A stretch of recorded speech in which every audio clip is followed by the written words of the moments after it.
This show is produced by the Hartman Media Company. For more information and links to all our great podcasts, visit hartmanmedia.com. Welcome to the AIPIS show for accredited income property investment specialists and those who aspire to be. If you're a real estate, mortgage, or financial professional, this is the place for you.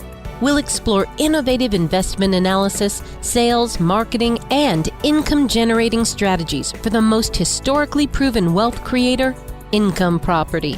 Learn from the experts as they show you how to build a better business and a better life. It is my pleasure to welcome one of our many, many wonderful clients, and that is Jonathan Hau. He and his wife have been investing for several years now, and he's transitioning, or has transitioned, I guess, from the software business and then being in a couple startups over the years to doing real estate full time. Jonathan, welcome. How are you? Hi, Jason. Thanks for having me on. I'm doing great. Yeah, it's great to have you. Thanks for coming on. We always love these case studies. You know, the listeners tell us that's one of the best things is when they hear other people's stories and how other people are doing it. It's just great. So give us a little bit of your background maybe to start with, Jonathan. You lived in the Bay Area where all the startups are, and I know you were involved in a few of those. Yes. Yeah. So I lived in the Bay Area in San Francisco for most of my life up until around 2017 when I moved to Portland, Oregon with my family. And we were just, trying to get out of the rat racy Bay Area. And that turned out to be a really great move for our family. But while we were in Portland in 2018, we sort of became accidental real estate investors. Right. And that was sort of what started us on a journey of investing in long-term rentals. And, we've been really enjoying the experience. Excellent. So you were in the San Francisco Bay Area, then you moved to Portland and then became an accidental real estate investor. And what you mean there is you had a personal residence you converted to a rental, right? That's right. Yeah. We wanted to move to a different part of Portland that we were attracted to. And we found a home, and we were thinking about the decision whether or not to sell our primary residence or to rent it out. And at the time, the interest rates were super low. So we were like, why would we want to give up that interest rate if we can just get another loan at a low interest rate and exactly rent out our existing home? Yeah. And just to give the listeners some context on that, we talked a little bit before we started the show, and you were originally of the mindset, pay down your mortgages, pay off your mortgage if you can. And then you had a friend that told you to use leverage as a wealth building tool, right? That's right. Yeah. Initially, we thought, we wanted to pay down our debt as quickly as possible so that we just didn't owe anything and we could keep our expenses low and just live humble means, save up more cash for retirement and that sort of thing. But our really wise friend basically told us, does it really make sense if the interest rates are low right now? Because, you could take that time to pay it back slowly and use the cash to invest elsewhere. And of course, we didn't know what to invest it in at the time, but we thought about that. And then we realized, it totally does make sense to leverage. And leveraging using the mortgage basically was what we found to be really helpful in taking that money and investing it in another home, which was our primary residence. Yeah, excellent choice. And when people buy properties, they have the choice. They can either try and put as much cash into the property as possible, or they can put as little into it as possible and leverage that property. And, the famous philosopher, mathematician from ages ago, Archimedes, said, give me a lever long enough and a fulcrum on which to place it, and I will move the entire world. And that's what leverage does for us. It increases our power. That's leverage. And the thing people don't realize a lot of time is when they put a lot of cash into a property, or maybe the property's appreciated and they've got a lot of equity into it, same idea, there's an opportunity cost to that money sitting there not doing anything. It's not working for you, And so I'm really glad you realized that, and I'm glad so many others have, but there's still a lot of people that haven't realized that, and we have facts to back it up, because about 40% of the country owns their home free and clear. Can you imagine those people? Basically almost half the country is not getting the benefit of leverage. And so, of course, the leverage magnifies your return, and that's good. It reduces your risk. That's kind of counterintuitive, but I've talked about that on the show. And then, of course, it gives you inflation-induced debt destruction. It's just the wisest choice pretty much always. Jonathan, I did a video a long time ago you may have seen where I talked about like the only time to ever pay cash for your house or to pay your house off. And it would be you live in either Texas or Florida, right? And you live in Texas. You're in the Dallas area, I know. I used to live in Florida, or I guess technically I still do, but not for long. Those states have great homestead asset protection laws. And the only reason even then you'd want to do it is if you just have so much cash, you need a place to park it, right? There's really no other reason. So yeah, it's great that you Yeah. realize that.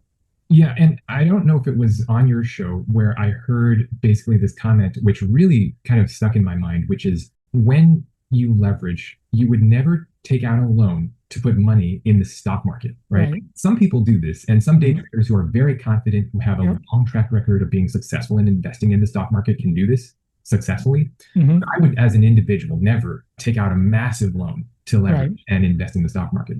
But with real estate, it's very different. It's something that normal people do every day. You Yep. know, the system for getting a mortgage loan is designed for safety. Yep. And, when my wife and I started looking at real estate loans, so these are investor loans, standard conventional investor loans, Hmm. the banks do all the underwriting to ensure Right. Yeah. that the amount of rental income that can be generated from the property will cover the mortgage, right? Hmm. So even if you're not really great with numbers, and I'm definitely not one of those people, trying and attempting to get a loan from a bank is far easier to leverage and take money out in order to purchase an investment property, Yeah. and then trying to do that in the stock market. Right, right. No, in the stock market, you can usually do a margin, right? And you can basically do 50% margin, but you can get a margin call, when that stock goes down in value. And it can be very risky. And the interest rate on those margin loans is pretty high. So it just doesn't make sense because the real estate has got different characteristics, as we've talked about before. I know you've been listening to my show for a few years and you've heard me say it probably, right? Where, you've got the income and the income is what pays for the debt.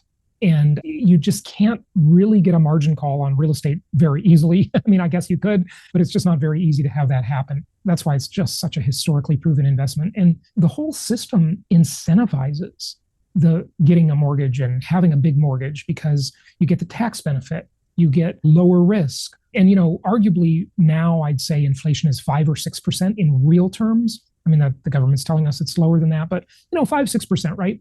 So if you have $1 million in loans, just inflation alone is paying off $50,000 a year. Can you imagine that? If you're making $100,000 at your job, right? It's like getting a 50% raise. You're getting $50,000 in extra income. It's not income specifically, but it builds your wealth. It's wealth building. So That's right. That's right. Yeah. really I mean, powerful. there's so many advantages to it behind the scenes that I think people don't really think through long term. But I think in retrospect, as we've been slowly building our small portfolio, we've really seen the power of how leverage can really help build wealth over a long period of time. It takes a long time. I mean, it's definitely not a get rich quick scheme, but it's definitely something that I think has the potential to build wealth for many over a long period of time. Yeah, yeah, no question about it. So, what attracted you to real estate? I mean, it was before your wise friend told you to use leverage. You were interested in real estate, right?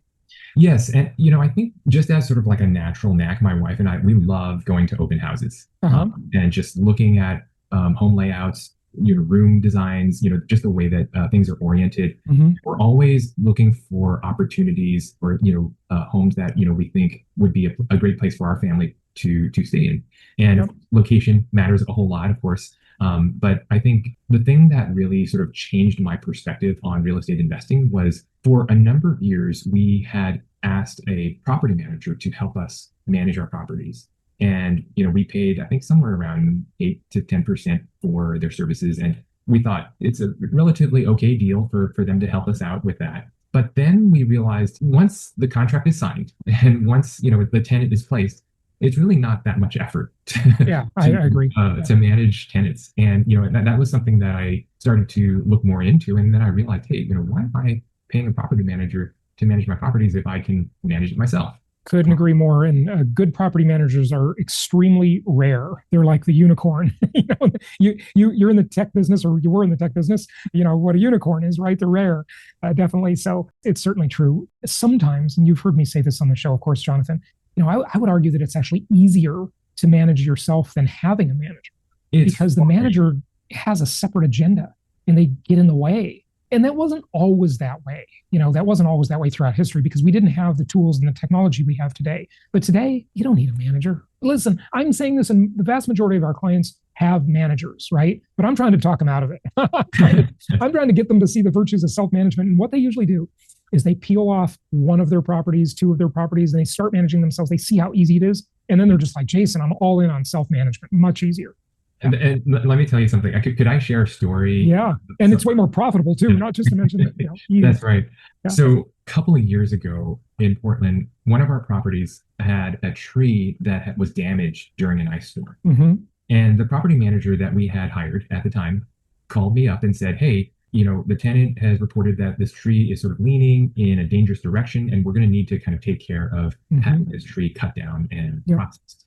So I said, "Okay, well, how much is the quote from a tree company to take care of the tree?" They said it's $3,000. Wow.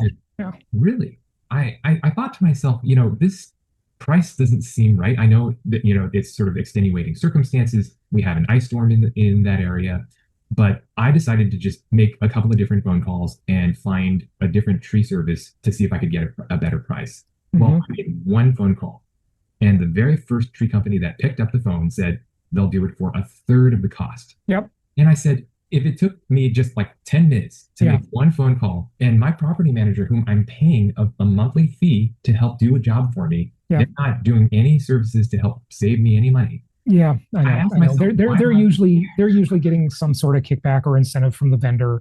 Look, compared to Wall Street, the amount of ripping off that a property manager can do is pretty small, right? But it's just irritating. We want to optimize our return on investment and get as much as we can. Now, Jonathan, you haven't been listening to my show long enough, but maybe you hear the Flashback Fridays or got into the old episodes. But I told this story years ago about a tree. It was just like yours. I don't remember the exact numbers, so don't quote me on the numbers. The old show is up there. You can listen to it, but I'll just generally tell the concept. It was a property in Charlotte, North Carolina. I never saw the property in my life, right? I had it for a couple of years. It was great. Everything was great. I did have a manager back then. That was before I was into self-management. It was a long time ago. And a big tree in the backyard fell down, and it was a big tree. Okay. and the property manager says, "Hey, we're going to have someone remove the tree. It's going to be $3,600." And this was years ago. Okay. So, adjusted for inflation, that's like 5,000 today, maybe, or something. Anyway, what I did is I placed an ad on Craigslist, and I put the property manager's information in the ad. And suddenly they're getting all these quotes, right? And they had to do something about it. They got a little angry with me. They called me up and said, "What are you doing?" And I said, "Hey, I'm trying to get my tree. I'm trying to get some quotes on my tree problem here." And these quotes were coming in so much lower than the manager. Now, admittedly, on Craigslist, you'll get anybody and their brother. Okay. They're not necessarily professional companies. They don't necessarily have insurance. You got to be careful. Okay. But some of them are very legit established companies that'll just look for opportunities on Craigslist. Okay. And nowadays we use things like TaskRabbit and Thumbtack as well. Okay. But back then it was Craigslist. That was the thing. Yes. And turns out I got quotes for like less than a third of what the manager's quote was. Okay. And I forwarded them to the manager because people were emailing them to me. Right. And somehow, miraculously, Jonathan, it was just magic. Somehow the property manager still used the same contractor and got that tree removed for like less than half the price. It was just magic. I don't know. We didn't even use another vendor. We used the one they suggested first. But magically, they just gave such a better deal. I couldn't believe it. Yeah. Yeah. So I love it. Yeah. It was amazing. Yeah. Yeah, the power of leverage. But, I think that it goes to show that, just a little bit of effort. Oh, very little effort too. Can make such a change in the way that the negotiation discussion occurs. Absolutely. And that's something that I think I've started to learn over the years, which I didn't realize was so powerful, but it really does have a powerful effect in being able to negotiate much better terms. Absolutely. And you know what people have to realize, Jonathan? They have to realize that what they're paying their property manager is false advertising. Because if that property manager charges you, 6%, 8%, 10%, whatever, that's not what you're really paying them. You're overpaying for things. You're having tenants that aren't as happy, that don't stay as long, that don't renew as much. The property manager is keeping late fees a lot of times. They're charging way more than they say. I have talked to you many times about my experience with a gold dealer years ago, and the one major flaw of precious metals investing when it comes to gold and silver, and that is that it does not produce income. But what if you could make gold and silver work for you just like your income property? Well, you can. Our new sponsor is Monetary Metals, and people who own gold as a hedge against inflation like that feature, but the gold just sits there. It's collecting dust, right? But with their leasing program, you can actually earn a yield. So check out our new sponsor, Monetary Metals. and it's monetary-metals.com/Hartman. And you can learn more about this opportunity. Instead of paying to store your metal, you can now get paid to own it, earning passive income paid in more ounces of real physical gold every single month. With Monetary Metals, you can earn up to 4% in their leasing program immediately upon funding your account. Yields are paid monthly in ounces of physical gold or silver, which you can get in addition to any price appreciation from your gold and silver over the holding period. Fund your account with metal you already own or purchase it from them at less than 1% over spot. I liked this product so much, I signed up myself. Gold and silver are a great insurance policy. Again, I never really treated them as an investment. They were just kind of an insurance policy. But now you can earn a return of up to 4% on that insurance policy. So it just got a lot better. Visit monetary-metals.com/Hartman and learn more about this program. And, we live in a world where people really value transparency. And there are like 4 industries I can think of right off the top of my head that are extremely opaque. They're awful. Property management is one of them. Law is another. I mean, these lawyers just rip people off left and right. We all know that. Government, of course. Government is not that transparent. And medicine. The way medicine is handled in this country is just awful. I'll give you an example. Maybe your next tech startup venture will be to make one of those more transparent. But in medicine, what I do a lot of times is I am a cash patient. I have insurance. Okay. Yes. But I don't even tell them my insurance company's name. I submit the bills myself. And it is amazingly magical how much less expensive my medical care is when I just pay cash. Yes. They don't know the price. Like nobody knows the price at any doctor's office, miraculously. They just don't know the price of anything. How can any industry operate that way? It's insane. You just pay cash, you submit the bill to your insurance company, and you're saving your insurance company some money, which is fine with me. I sort of like a tangential idea here, but very similar to this. I recently had to replace a windshield on my car. Oh yeah, that's you called Safelite, right? I call them Safelite, but I've done that a couple of times, 3 times, I think. Yeah. But I was just flabbergasted because I realized that there's this whole scam between companies and insurance companies. Oh yeah. And, one thing that I think insurance companies could do much better to get real smart is just to simply ask their policyholders to get a cash quoted price and send it to them in writing. Yeah. That's all policyholders need to do. Folks, the reason our insurance is such a complete ripoff is because the insurance companies are getting ripped off. Okay. And the Safelite thing, exactly. They said, well, we can submit it to insurance and it's like, I don't know, $400 or something like that. But if you just pay cash, it's $199. Yeah, exactly. It's like the same exact windshield, it's so ridiculous. Yeah. I think it's fair to protect your insurance company. Okay. I mean, it's just the right thing to do. Don't let them get ripped off, and don't you get ripped off by a property manager or anybody else for that matter. Yeah. Yes. Yeah. I think that rings so true. I think that goes for anything that we're paying for through a different party, like always ask what the price is on your own independently. Yep. Just say cash patient. And, in Florida, there's so much international tourism there. Like, the big hospitals and medical providers, they all have a international division, and international people pay cash. Okay. Yeah. And they deal with their insurance from their own country or what, I don't know what they do. And so when I figured out that trick, I just started paying cash for my medical care. And it's amazing how cheap it is. I'm going to save these insurance companies some money. Yeah, it's really crazy. But anyway, we're off on a tangent here. So what are your plans for your real estate portfolio? Any questions you have, feel free to fire away. And speaking of the whole cyclical versus linear market cycles and hybrid markets, I think we are very much, in the Sarah Liskey camp, where we like to invest in both linear and cyclical. And look in markets where there could be a potential increase, if things are not. There's really one market where you can kind of play both sides of that fairly well, and it's Phoenix. The Phoenix metro is a boom and bust town. Right now, there's a lot of properties on the market here. I happen to be sitting in Scottsdale when I'm recording this. This is a market where you can get those big upswings without the terrible cash flow and the tenant friendliness and landlord hatred that you Yes. get in a place like California or Oregon or Washington State. All of those markets are they're just terrible to landlords. Okay. And Yeah. by the way, that's a cost that doesn't show up on the pro forma. Okay. So, Mhm. if you have like a California property, for example, or an Oregon property, and you have a tenant problem, it's going to be very difficult. The courts and the regulations will side with the tenant, not with you. And that could cost you a lot of money. Whereas in a place more like Arizona, which is much more landlord friendly, not the most landlord friendly. The most landlord friendly state in the country is Arkansas, but Arizona's pretty good, and you'll just have a better overall experience in a market like that. Yeah, yeah. To me, areas where there's strong job growth and strong commercial growth always Mm-hmm. means that families and households are going to want to move into those areas. Yep. And for those reasons, those will always be areas where long term there will be appreciation. Yeah, yeah, I agree. And you're paying for the privilege of having that big upswing that will inevitably come when market's crazy again, rates are crazy. It's pretty boring right now, obviously, but it'll come for sure.